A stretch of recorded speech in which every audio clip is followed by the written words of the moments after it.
ಮಗ ಒಂದು ವಿಷಯ ಹೇಳ್ತೀನಿ ಕೇಳು.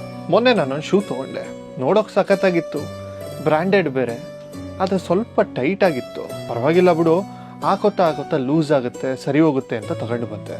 ಮೊದಲನೇ ದಿನ ಹಾಕೊಂಡೆ, ಸ್ವಲ್ಪ ಕಚ್ಚಿತು, ಹೊಸ್ದಲ್ವಾ ಹಾಗೇನೆ ಅಂದ್ಕೊಂಡೆ. ಒಂದು ವಾರ ಆಯಿತು, ಆಗಲೂ ಕಾಲು ನೋವು ಇಟ್ಕೊಳ್ತು.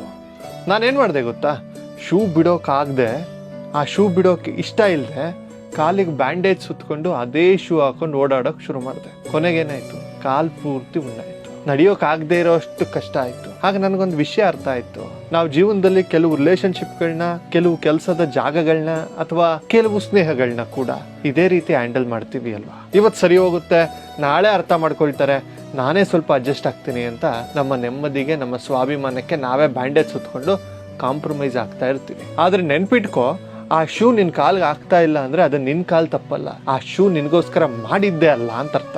ಎಲ್ಲಿ ನಿನ್ನ ನಗುವಿಗೆ ಬೆಲೆ ಇಲ್ವೋ, ಎಲ್ಲಿ ನೀನಾಗಿರೋ ಕಷ್ಟ ಆಗ್ತಿದ್ಯೋ, ಅಲ್ಲಿಂದ ಎದ್ದು ಬರೋದಕ್ಕೆ 2ನೇ ಸಲ ಯೋಚನೆ ಮಾಡಬೇಡ. ಕಷ್ಟ ಆಗುತ್ತೆ, ಆದರೆ ಸರಿಯಾದ ಸಮಯದಲ್ಲಿ ತಪ್ಪಾದ ಸ್ಥಳದಿಂದ ಆಚೆ ಬರುವುದೇ ಲೈಫ್ನಲ್ಲಿ ನಮಗೆ ಸಿಗುವಂತಹ ನಿಜವಾದ ಆಶೀರ್ವಾದ. ಆಚೆ ಬಂದಾಗ ಶುರುನಲ್ಲಿ ಸ್ವಲ್ಪ ಒಂಟಿತನ ಕಾಡ್ಬೋದು, ಆದರೆ ಆಮೇಲೆ ಸಿಗೋ ನೆಮ್ಮದಿ ಇದೆಯಲ್ಲ, ಅದಕ್ಕೆ ಬೆಲೆನೇ ಕಟ್ಟಕ್ಕಾಗಲ್ಲ.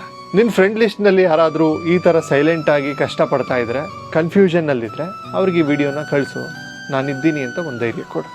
ನಮಸ್ಕಾರ.